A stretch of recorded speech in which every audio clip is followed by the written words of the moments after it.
ଧୀରେ ଧୀରେ ପାଦ ଆଗକୁ ବଢ଼ାଇ ଚାଲୁଥାଏ ରାମୁ। ପାଦ ଥକି ଆସୁଥାଏ।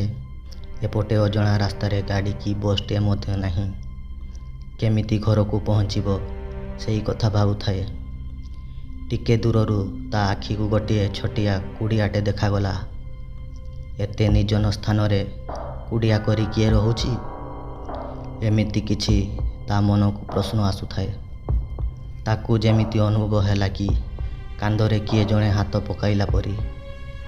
ରାମୁ ଡରିକି ପୁରା ଛାନିଆ। ସେ ପଛକୁ ଅନାଇ ଦେଖେ ତ ଜଣେ ବୁଢ଼ା ଲୋକ।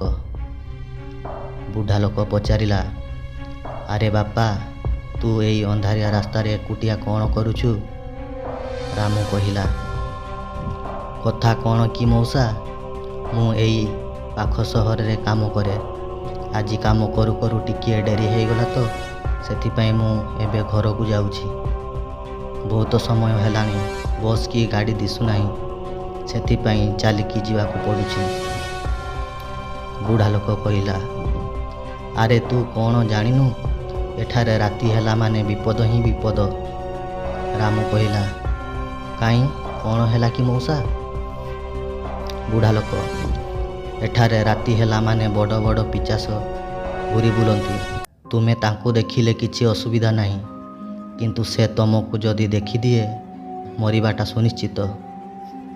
ରାମୁ, ଆରେ ମଉସା, ଡରାଉଛ କ'ଣ ପାଇଁ? ଏମିତିରେ ବି ମୋତେ ବହୁତ ଡର ଲାଗିଲାଣି। ବୁଢ଼ା ଲୋକ।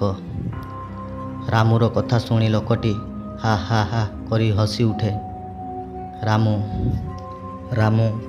ମଉସା, ଗୋଟେ ପଟେ ମୋତେ ଡରେଇ ଦେଇ ଏବେ ହା ହା ହୋଇ ହସୁଛ?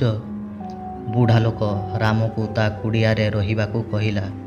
ରାମୁ ମଧ୍ୟ ତା କୁଡ଼ିଆକୁ ଯିବା ପାଇଁ ରାଜି ହେଲା ଏବଂ ଭାବିଲା ମୋବାଇଲରେ ଚାର୍ଜ କରି ସେ ତା ବାପା ମାଙ୍କ ସହିତ କଥା ହୋଇଯିବ। ଦୁହେଁ କଥା ହେଇ ହେଇ ପାଦ ଆଗକୁ ବଢ଼ାଇ ଚାଲନ୍ତି। କିଛି ସମୟ ପରେ ରାମୁ ଅନୁମାନ କରେ ଯେ ସେମାନେ ଏତେ ବାଟ ଆସିଲା ପରେ ମଧ୍ୟ ମଉସାର କୁଡ଼ିଆଟି କାହିଁକି ନଜର ହେଉନାହିଁ। ରାସ୍ତାରୁ ତ ତାହା ବହୁତ ନିକଟରେ ଥିଲା। ସେ ବ୍ୟସ୍ତ ହୋଇ ପଚାରେ, ଆରେ ମଉସା, ତମ କୁଡ଼ିଆ କାହିଁ? ରାମୁ କଥା ଶୁଣି ବୁଢ଼ା ଲୋକ ହା ହା କରି ହସି ଉଠେ। କହେ, ଆଉ ଟିକେ ଦୂର ମାତ୍ର। ରାମୁ, ଓହୋ ମଉସା, ତମେ ଏମିତି ଶବ୍ଦ କରି ହସିଲେ ମୋତେ ବହୁତ ଡର ଲାଗୁଛି। ଏମିତି କହି ରାମୁ ଚୁପ୍ ହୋଇଯାଏ। ଜଙ୍ଗଲ ଆହୁରି ଭିତରକୁ ସେ ବୁଢ଼ା ଲୋକ ରାମୁକୁ ନେଇଯାଏ। କିନ୍ତୁ ହଠାତ୍ ରାମୁ ଅଟକି ଯାଇ ବୁଢ଼ା ଲୋକକୁ କହେ, ମୁଁ ଆଉ ଜଙ୍ଗଲ ଭିତରକୁ ଯାଇପାରିବି ନାହିଁ। କହି ପଛକୁ ଫେରି ଦେଖେ ତ ପଛରେ ଏକ ବିଶାଳକାୟ ଛାୟା। ସେ ଯେତେ ସମ୍ଭବ ସେତେ ଜୋରରେ ଦୌଡ଼ିବାକୁ ଲାଗେ। ପାଟିରେ ବଜରଙ୍ଗବାଲିଙ୍କ ନାମ ନେଇ ଏବଂ ବାପା ମାଙ୍କୁ ସ୍ମରଣ କରି ଦୌଡ଼ିବାକୁ ଲାଗେ। ଦୌଡ଼ି ଦୌଡ଼ି ସେ ଏବେ ଏକ ରାସ୍ତାର ନିକଟତର ହେବାକୁ ଲାଗିଥାଏ। କିନ୍ତୁ ହଠାତ୍ ତା ସାମ୍ନାରେ କେହି ଜଣେ ଚାଲି ଆସେ ଆଉ ସେ ସେଠାରେ ପଡ଼ିଯାଏ।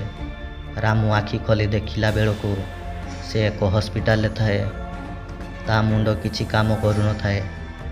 ମୁଁ କେଉଁଠି ଅଛି? ମୋତେ ଘରକୁ ଯିବାର ଅଛି। ମୋ ବାପା ମା ବ୍ୟସ୍ତ ହେଉଥିବେ। ସେ ଖାଲି ଏସବୁ କହି ଚାଲିଥାଏ। ସେତିକିବେଳେ ଜଣେ ଡାକ୍ତର ଆସି ତାକୁ ସାନ୍ତ୍ୱନା ଦେଇ କହିଲେ, ଦେଖ, ତମେ ଡର ନାହିଁ, ବର୍ତ୍ତମାନ ତମେ ଠିକ୍ ଅଛ। ଆଚ୍ଛା, ତୁମେ ଏ ଜଙ୍ଗଲ ପାଖ ରାସ୍ତା କଡ଼ରେ କେମିତି ପଡ଼ିଥିଲ?